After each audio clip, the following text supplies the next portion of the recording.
Hi, I'm working on Betty Edwards' drawing on the right side of the brain, and I'm just doing something very, very simple. I'm not worrying too much about anything, and I'm copying a sort of a drawing from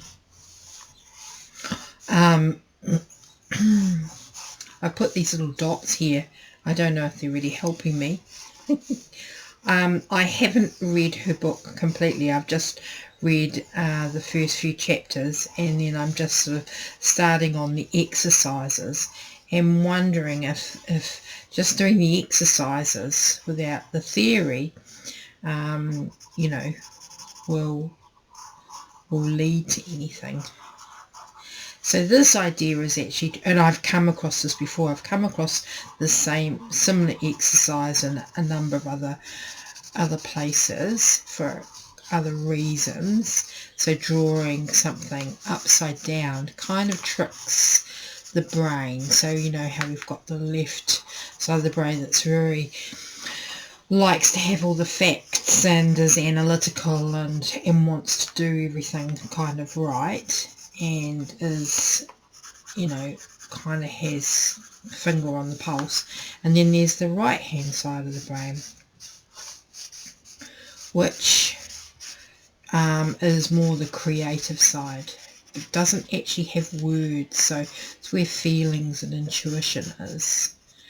And so in this, I suppose it's kind of tricking the left hand side of the brain. It's giving the left hand side of the brain something to do and explore, but not trying to make it right, because you're just sort of kind of copying what you can see there.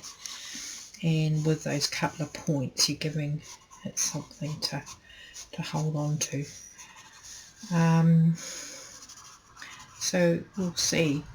And I think this left hand side of the brain, right hand side of the brain, what's really happening in her book, Betty Edwards' book, is that in this one particularly, you're looking at the interspace, which is a little bit hard to see here but if we just had, it's like in relationship, if I put piece of paper and just blocked that off, and there blocked that off, you can then see this interspace, and we're trying to train the brain to start seeing that. And apparently that's how masters used to see the world, is by looking at the interspace, the space between. So this bit here is an interspace, and there's this bit of interspace in here as well. This is a New Zealand artist called Russell Jackson. It's got lots of beautiful New Zealand natives, or they're not native, deer unfortunately aren't native to New Zealand, but he's got a lot of native pictures, sketches. I'm sure we didn't get this deer to stand upside down, but yeah, apparently we can train ourselves to to learn to draw. But anyway, I'm having a little bit of an experiment, and yeah, so the idea is get yourself a drawing. I'm not worrying too much about it, and we'll do a few of these.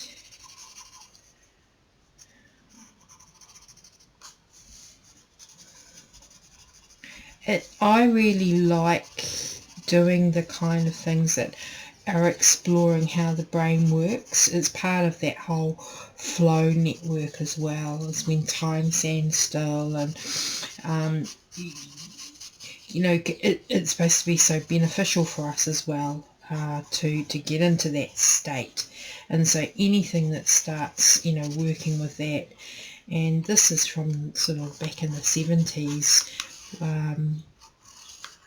but it still stands, you know, it's still really, really, really good material. So let's use it, you know. So as you can see, I'm sort of going all over the place. I'm not actually particularly bothered about it.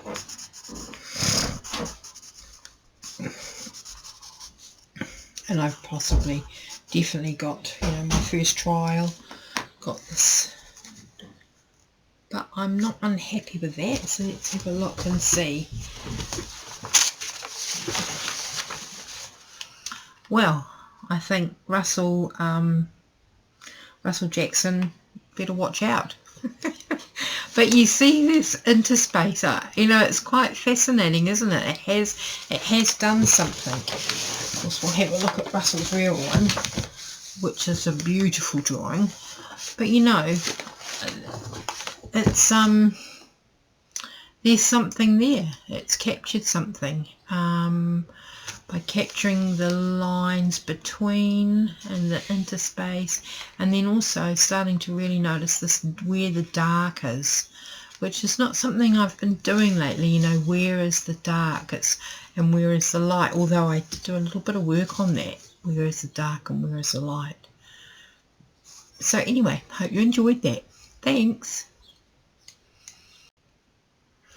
So I'm going to try another one. This might be a little bit more tricky, but like literally I'm going to do the same size, and I'm going to give myself some points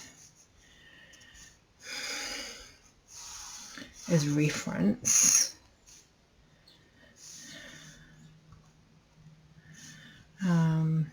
So hopefully and I'm drawing upside down, so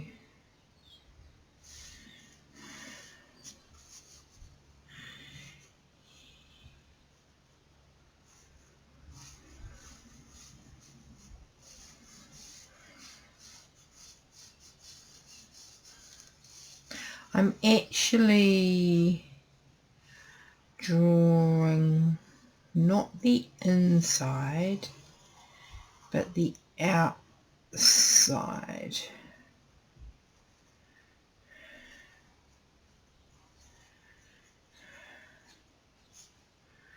Sometimes I found these drawings can be so interesting, you know, they look really interesting. I've done this before with photographs, you know, go out into the garden and take some photographs.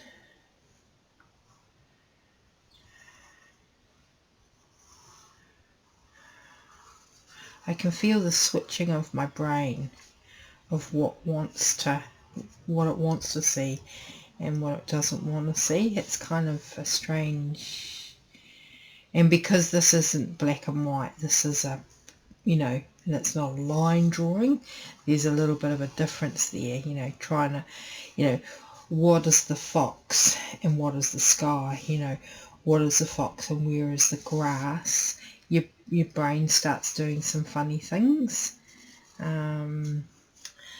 But anyway, I'm actually not unhappy with this either, because it's kind of a bit stylized, and you can see why early cave people, you know, when they drew things on the wall, they must have been thought of as being like magicians, of how they could bring something into being. I kind of like that idea, and I suppose in a way, you know, we are as well when we do this kind of work.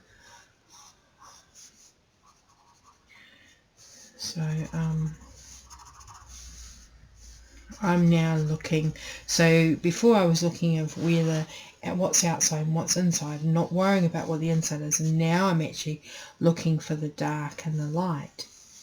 Just, you know, what's the dark as reference points for myself. Where's the dark? Not really thinking about the fox anymore, and does this look like a fox? I mean, we don't have foxes in New Zealand, so, you know, I can't even have a real life frame of reference, but so I'm just literally looking at where the light and where the dark is on this. But yeah, it's a really interesting thought about early cave people, and you know, that desire to capture what they could see. And I really understand it. If you think of it, you know, it's like it's the most primal part in us to do that. And I mean, I'm pleased that I was one of those people that had difficulty in learning to read and write, and so I don't know whether that set off things in me, but I think sometimes the reading and the writing, I saw it with children often, you know, they would have this wonderful creativity, this wonderful way of seeing the world, and then they would start to want to write their letters. And as soon as that happened, everything else dropped away, and that wonderful childlike part kind of disappears. And I kind of really, you know, there's sadness in there. I wish we could have it all, you know, have it all, have both sides, and perhaps this is what this work can do. So this is a line drawing, and it's got some shade in it. Anyway, let's have a look and see. So we've got our little fox there.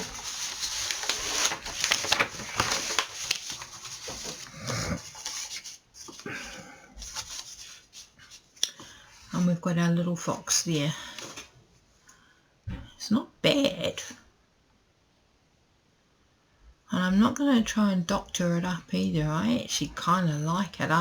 I like this one because it's got the gesture of the fox.